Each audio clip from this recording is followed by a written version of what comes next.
وهنا نأتي بالقرن التاسع عشر في عمقه. عصر الحسن الأول رحمه الله.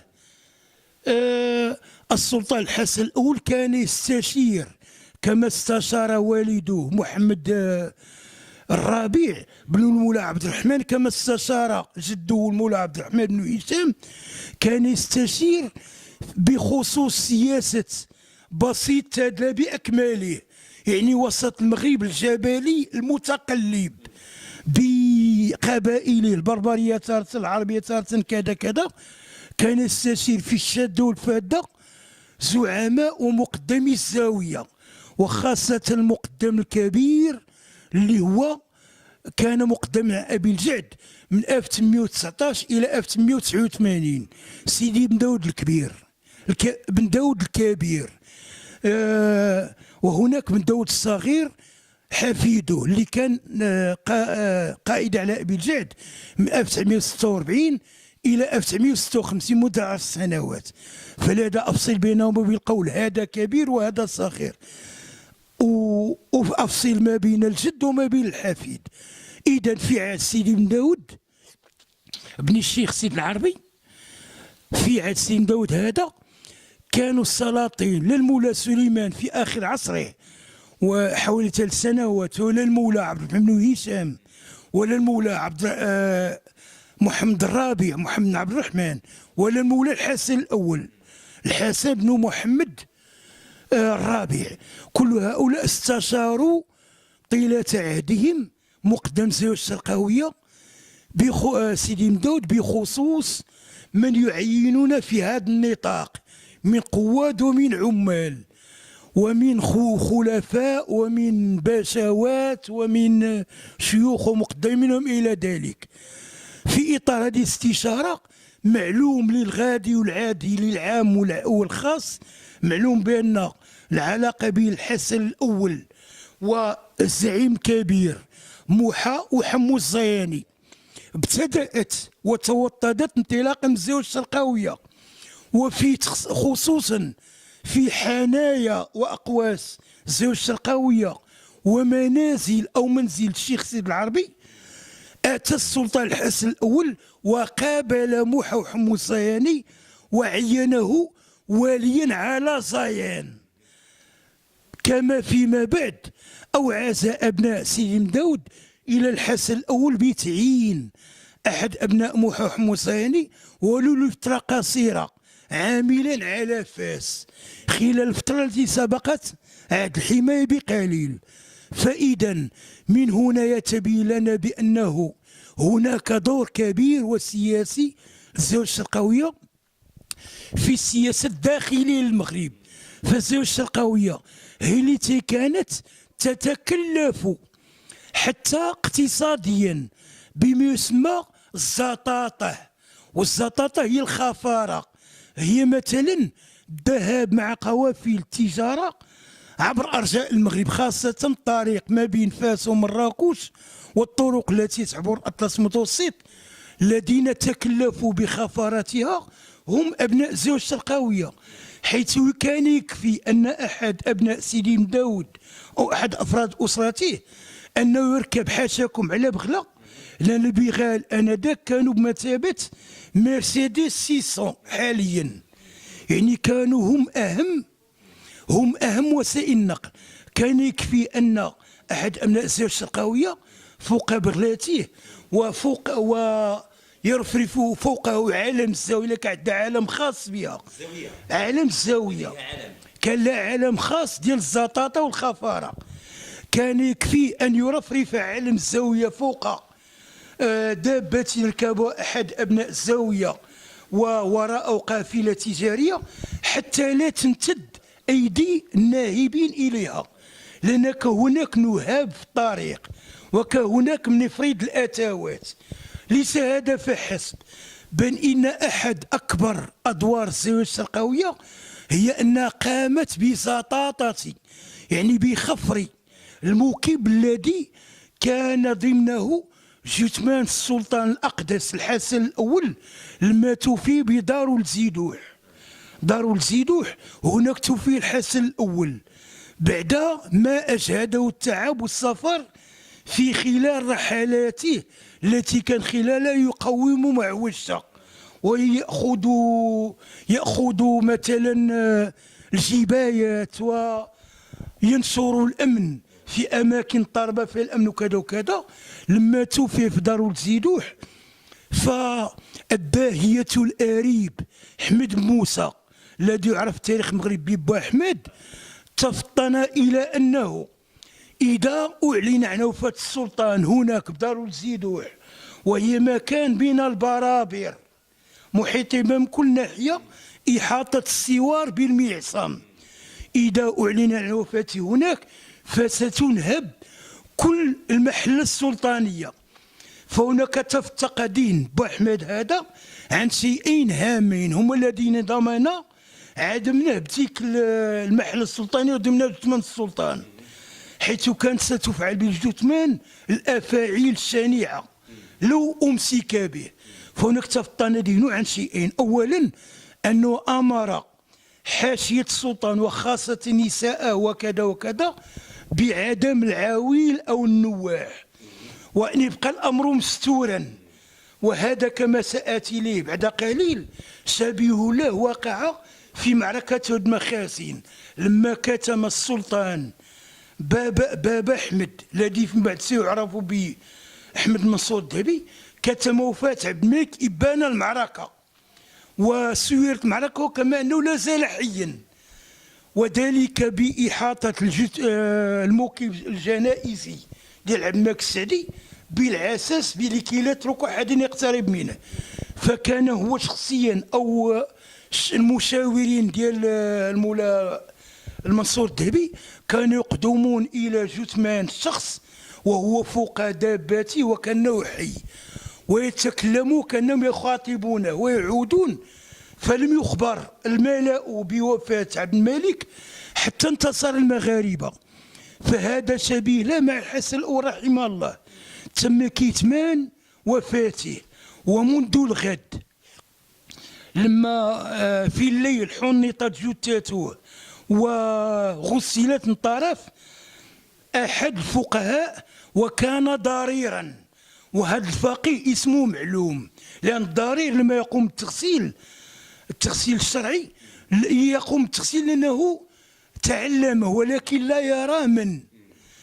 فهذه الحيلة عند داهية هو أبو أحمد عقبت حيلة أخرى، وأنه في الغد أمر الشرقاوي الذين كانوا بجوار المولى الحسن الأول ما كان حيا، وهما على الأخص شخصان، هما أولا الحاج محمد بن الشيخ سيدي مدول الكبير، وثانيا عبد الله ابن عم ابن حفيد بن داود الكبير. عبد الله اللي هو جد سي محمد الشرقاوي الحالي، زوج الأميرة لالا ملكة. هذا القاضي عبد الله كان آنذاك في القافلة وعمره 14 سنة، وكان عمه الشيخ سيدي الشيخ الحاج محمد بن داود الشرقاوي كان معا في القافلة. فأمر بأحمد العم ولد الشيخ الحاج محمد أمره بأن يكون ورايته فوقه يقود القافلة من دار قيد ولد زيدوح إلى حتى البروج، مدينة البروج أو قرية البروج حاليا، حيث هناك محلات سلطانية وحيث هناك البسيط وحيث هناك العرب والحاج محمد بن داود الشرقاوي. ومن حين لآخر لما كان ينزل عن دابته حاشاكم للتبول أو التغوط أو للصلاة أو كذا وكذا، كان مباشرة يلج إلى الميدان ويترأس القافلة القاضي عبد الله. فلهذا هناك مؤرخون معظمهم أجانب أخذوا هذه الأقوال عن رواة شاهدي عيان. فهناك مثلا ورد عن إكلمان عن أشخاص حدثوا بذلك من الزاوية الشرقاوية أن القاضي عبد الله هو اللي كان يترأس القافلة، قافلة زطاطة جثمان الحسن الأول، كما ورد إلى المؤرخ لويس أرنو صاحب زمان المحلات أوطون دي محلة الذي ترجم مؤخرا إلى العربية. ورد إليه عن قائد كبير عسكري مغربي كان في القافلة ما توفي الحسن الأول وهو عبدي الأصل، روى بأمانة تامة منذ منتصف القرن التاسع عشر إلى حتى أخذ يروي إلى لويس أرنو في كتابه. ورد عنه بأن الشيخ الحاج محمد بن داود ترأس القافلة. فهنا لما وجدت شخصيا ما قلت أنا وجدت أن هذيك رواية وهذيك رواية فمحص الأمر فطنت له. الذين قالوا بأن الحاج محمد يرأس القافلة منهم من روى ذلك للويس أرنو وهو مبارك العبدي، إذا تخوني الذاكرة. فذلك روى ما رواه لأنه شهادة عيان بأنه الحاج محمد هو الذي يقود القافلة، وأبناء الزاوية الذين رأوا ذلك وهم من جهة عرباوة دوش الزاوية الذين رأوا ذلك هم شاهدوا القاضي عبد الله رغم حداثة سنه 14 سنة يقود القافلة. لماذا هاتان الروايات المختلفتان؟ لزوج الشقاوة في عهد المولى عبد العزيز وعبد الحفيظ انقسمت إلى شعبين عظيمين، شعب الزاوية أو فرقة الزاوية وحاليا كتقال هذه الزاوية، وشعبة أو شعبة درب عرباوة نسبة للشيخ سيد العربي. فهذا الانقسام جعل كل فريق ينسب الفضل إلى أحد أبنائه، لأن السيد الحاج محمد هو عميد الفرع ديال الزاوية وهو الذي خافر أصلا جثمان السلطان المقدس أو الأقدس من ولاد زيدوح إلى البروج، حيث هناك أعلنت وفاة السلطان، بينما درب عربة وفيما بينهم باقوا يتحدثون عن دور ابنهم اللي هو القاضي عبد الله.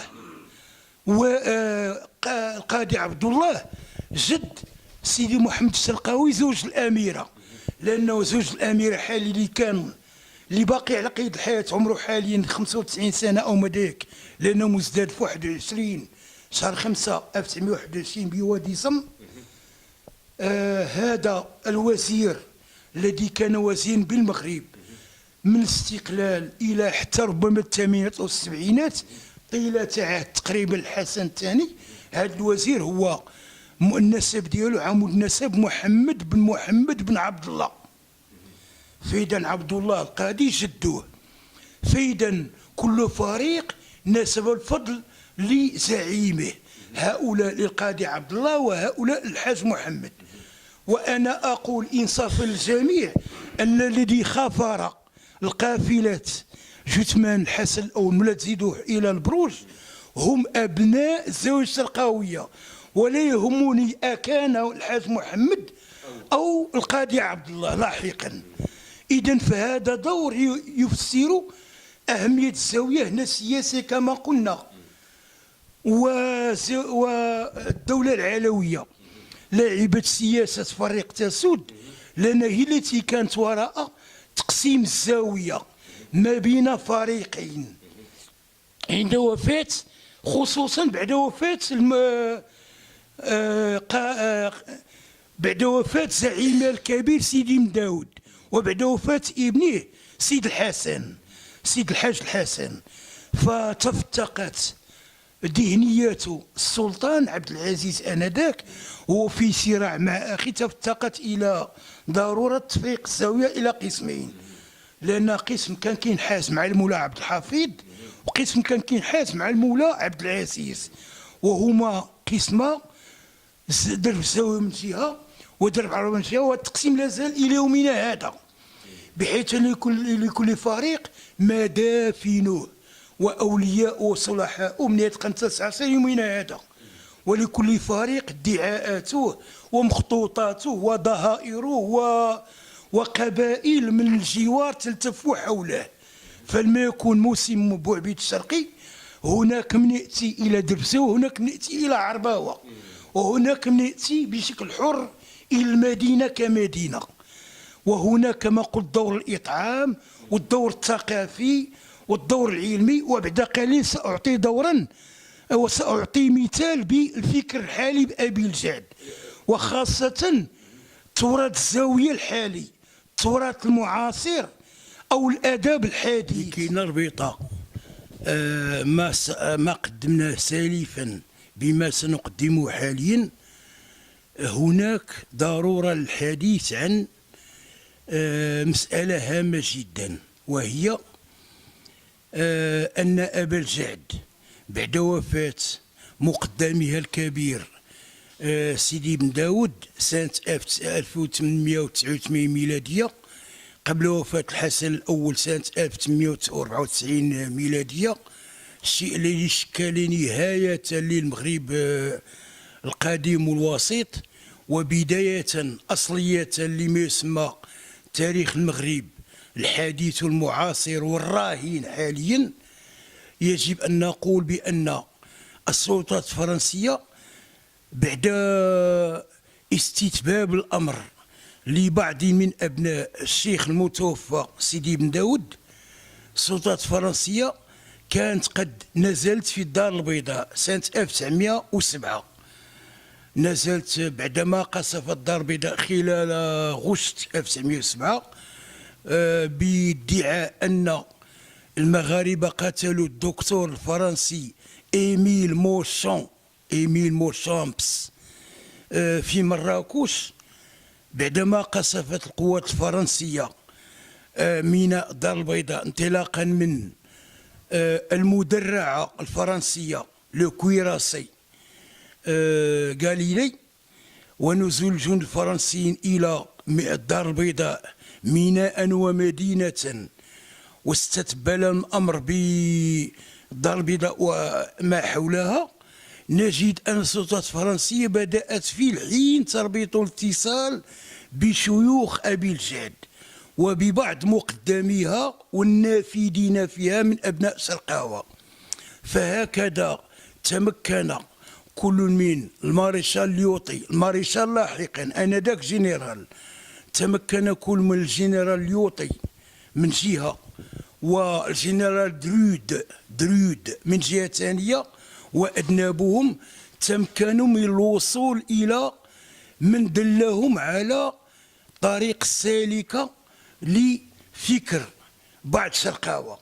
فهكذا شاء العلي القادر أن شرقاوة انقسموا إلى فئتين.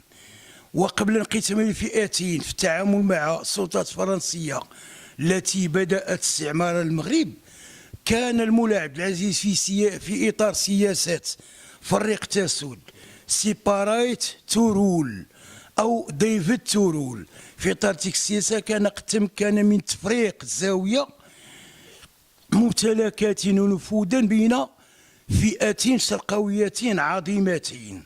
فئة سميت منذ ذلك الحين فرع الزاوية، وفئة سميت أيضا منذ ذلك الحين بموازاة مع الفئة الأولى فرع عرباوة. فهكذا الفرنسيون اغتنموا كون السلطانين عبد العزيز وعبد الحفيظ كان في نزاع سنة 1908 سنة بعد نزول فرنسا بالدار البيضاء، اغتنموا هذه المسألة واتخذوا ذلك التفريق المخزني منهاجا لهم ونبراس لهم في سياستهم الاستعمارية. هكذا إذن بعدما أرسلوا جنودهم من الدار البيضاء إلى برشيد وعبر الشاوية ودخلوا فعلا أبا الجعد، وتوجد الصور الذين تبين دخول طابور الفرنسي الذي احتل أبا الجعد. بعد ذلك أصبح سيدي بن داود سيد الحاج محمد بن داود أصبح تحت هيمنة الفرنسيين المادية والمعنوية. فهذا كان سببا كافيا لكي بعدما أصبحت الحماية أمرا واقعا، وانطلاقا من 1913 تاريخ وفاة سيد الحاج محمد بن داود، فرنسا فكرت في أن تسند الدور السياسي أو دور قيادة أبي الجعد للفرع الزاوية، بينما تسند دور القضاء لفرع عرباوة حتى تقيم توازنا من جهة، وحتى تجعل الأمر السياسي الذي هو أهم لها من الأمر الديني والقضائي تجعله في يد بعض شرقاوة درب عرباوة، حتى يكون هناك واحد النوع من الانسجام. إذا فهكذا وجدنا أنه انطلاقا من وفاة الشيخ المقدم سيد الحاج محمد بن داود أسندت مباشرة قيادة أبي الجعد وبشكل رسمي لمتصوف ومتدرويش بالجعدي من أبناء سيد الحاج محمد، وهو سيد الحاج عبد القادر الذي يسمى باسمه حاليا أحد دروب أبي الجعد وراء درب القصيرة. أسندت القيادة كما قلت لسيد الحاج عبد القادر، حيث بقي قائدا على أبي الجعد من 1913 إلى حين وفاته سنة 1946. بعد ذلك أسند منصب القيادة لأخيه سيدي بن داود الصغير بن داود بالحاج محمد بن داود الذي بقي قائدا على أبي الجعد من 1946 إلى 1956 سنة بوزوغ الاستقلال، حيث عادت الدولة المغربية لممارسة أمورها السياسية والطبيعية، فعين قواد أو قادة عين من طرف وزارة الداخلية. هذا من جهة، هذا بالنسبة للفرع ديال درب الزاوية.